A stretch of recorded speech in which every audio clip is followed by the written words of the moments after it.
روایت نمبر 255، یہ حدیث نمبر 255 اوپر والی حدیث سے لنکڈ ہے. 245 اور 255 ایک دوسرے سے لنکڈ ہو رہے ہیں. حدیث نمبر 255، حدثنا الحسن بن علی حدثنا معاویۃ وخالد بن عمرو وابو حذیفہ قالوا حدثنا سفیان بهذا الاسناد باسناده هذا، حدثنا سفیان باسناده هذا. یہ چین آف حدیث پڑھ کے تھوڑا سا شوق ہوتا. پہلے حسن ابن علی روایت کرتے ہیں کہ ہم سے معاویہ نے کہا اور خالد بن عمر نے کہا اور ابو حذیفہ نے کہا، یعنی حسن بن علی ان تینوں سے روایت لے رہے ہیں، ان تینوں سے حدیث لے رہے ہیں. پھر آگے رضی اللہ عنہم بھی لکھا ہے.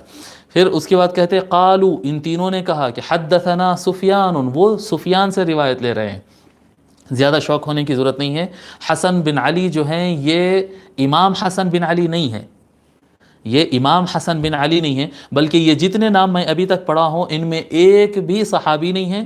یہ سارے ناموں میں سے کوئی ایک بھی صحابی نہیں ہے، بلکہ غالباً اس میں ایک تابعی بھی نہیں ہے.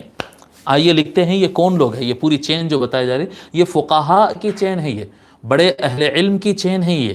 یہ حسن بن علی مطلب امام حسن بن علی ابن ابی طالب نہیں ہے، یہ دوسرے حسن بن علی ہے. اور معاویہ، یہ معاویہ بن ابی سفیان نہیں ہے، یہ دوسرے معاویہ ہے. آئیے ان کے بارے میں لکھتے ہیں. حدیث نمبر 255، اس میں ٹوٹل 5 شخصیات آ رہے ہیں، 5 نئے شخصیات آ رہے ہیں.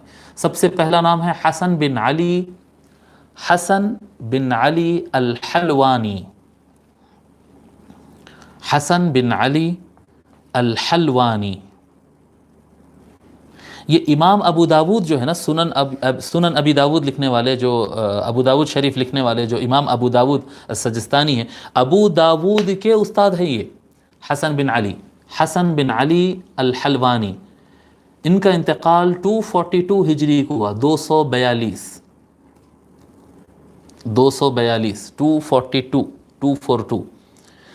پھر یہ جس سے روایت کر رہے ہیں حسن بن علی، وہ روایت کر رہے ہیں معاویہ سے. معاویہ کون ہے؟ معاویہ بن ہشام الاسدی. معاویہ بن ہشام الاسدی. یہ سفیان ثوری کے شاگردوں میں سے ہے اور ان کا انتقال 204 میں ہوا، 204. معاویہ بن ہشام کا انتقال 204 میں ہوا. پھر ان کے بعد معاویہ اور خالد بن عمر. حسن بن علی 3 لوگوں سے روایت لے رہے ہیں، ایک معاویہ ہے، دوسرے خالد بن عمر ہے. خالد بن عمر، جی ہاں، خالد بن عمر، ان کے بارے میں بہت تلاش کرنے پر اتنی تفصیل ملی ہے. خالد بن عمر الاموی القرشی. خالد بن عمر الاموی القرشی. بس ان کے بارے میں ان کا نام ملا ہے اور اتنا ملا ہے کہ یہ کوفہ کے رہنے والے تھے. اور تیسری شخصیت ہے اس میں ابو حذیفہ. ابو حذیفہ، ابو حذیفہ، ان کا نام لکھے ابو حذیفہ موسیٰ بن مسعود. ابو حذیفہ موسیٰ بن مسعود النہدی البصری. ابو حذیفہ موسیٰ بن مسعود النہدی البصری. یہ بھی سفیان ثوری کے تلامذہ میں سے، اسٹوڈنٹس میں سے ہیں، اور ان کا انتقال ہوا 220 ہجری کو ان کا انتقال ہوا. اب ابو حذیفہ کے نام کے بعد کتاب میں اندر، اگر آپ دیکھ رہے ہیں کتاب آپ کے سامنے ہے، تو رضی اللہ عنہم کا مارک آ گیا ہے. یہ میرا اندازہ ہے کہ یہ بائی مسٹیک آ گیا ہے، کیونکہ عام طور پر رضی اللہ عنہم جو لکھا جاتا ہے رائٹنگ میں، وہ صحابہ کے نام کے ساتھ، صحابہ کرام کے نام کے ساتھ لکھا جاتا ہے، یا پھر تابعین کے نام کے ساتھ بھی لکھا جاتا ہے. رضی اللہ عنہم، آپ کوئی بھی اہل ایمان میں سے جو بھی صحیح آدمی ہو، آپ ان کو رضی اللہ عنہم بول سکتے ہیں، اس میں قباحت نہیں ہے. لیکن یہاں پر رضی اللہ عنہم لکھنے سے یہ شک ہو جا رہا کہ اوپر کے سارے نام یہ صحابہ کے نام ہیں، یا پھر کم از کم یہ تابعین کے نام ہیں. تو میں تو اپنے بک کے اندر اس کو ریڈ سرکل ڈال کر اس کو کٹ کر دیا ہوں. اگر آپ بھی ایسا کرنا چاہتے تو کٹ کر دے سکتے ہیں، یا رضی اللہ عنہم کی جگہ رحمہم اللہ لکھ دیجئے آپ، تاکہ پتہ چل جائے کہ یہ صحابہ کی چین نہیں ہے. یہ صحابہ تو ابھی شاید آگے آئیں گے، بلکہ یہ روایت میں صحابی تو ہے ہی نہیں. ٹھیک ہے، تو یہ تینوں روایت کرتے ہیں. کس سے روایت کرتے ہیں؟ قالوا حدثنا سفیان باسنادہ ھذا، انہوں نے کہا کہ سفیان نے اپنی اس سند سے روایت کیا.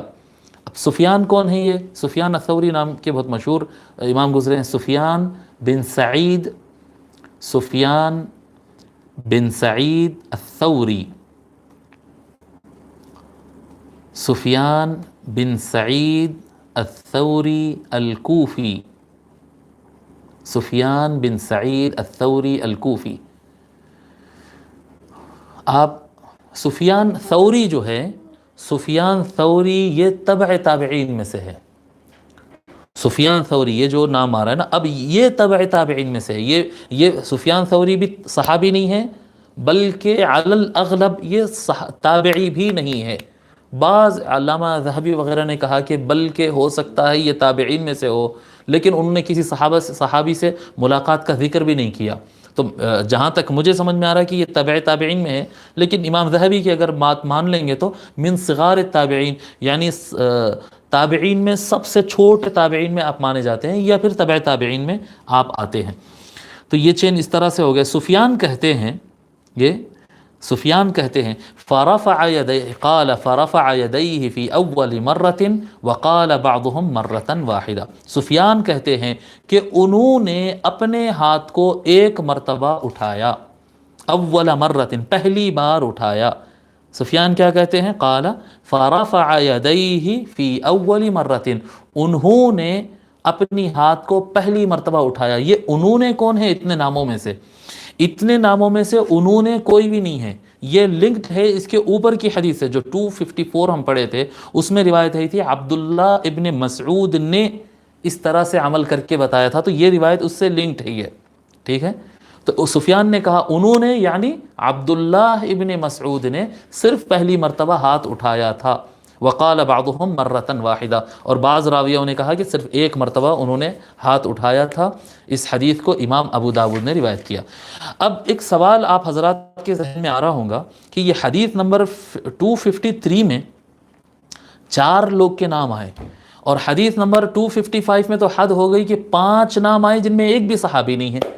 تو یہ ایسا لکھنے کی کیا ضرورت تھی، جبکہ اوپر کیا کہتے ہیں کافی صحابہ کے اقوال گئے ہیں، رسول اکرم صلی اللہ علیہ وسلم کا عمل سامنے آ گیا.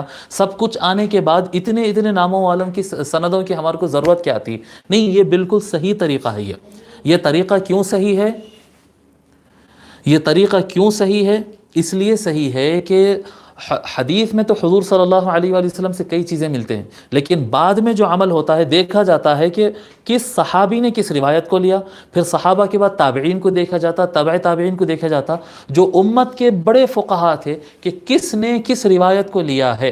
تو اب یہ نام شیخ الاسلام علامہ طاہر القادری صاحب یہ ناموں کی جو کثرت کر رہے ہیں، یہ بڑے فقہا تابعین میں، تبع تابعین میں، اور تبع تابعین کے بعد کے دور میں، یعنی قرون اولیٰ پہلے 300 سال کے اندر کے کتنی کثرت سے اہل علم حضرات نے ایک مرتبہ ہاتھ اٹھانے کے عمل کو لیا ہے. یہ ثابت کرنے کے لیے یہ ناموں کی کثرت کی جاتی ہے. یہ طریقے یعنی من اسالیب الاستدلال ہے. یہ استدلال دلیل قائم کرنے کے طریقوں میں سے ایک طریقہ ہے. یہ سپورٹ کے لیے قرآن و سنت کے جو مفہوم ہم لے رہے ہیں، اس مفہوم کو، اس معنی کو سپورٹ کرنے کے لیے علماء کے اقوال کی کثرت کی جاتی ہے، سپورٹ کرنے کے لیے.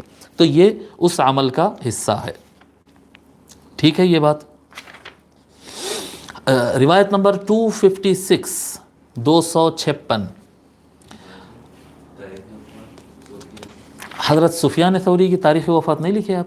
اچھا نہیں لکھایا میں.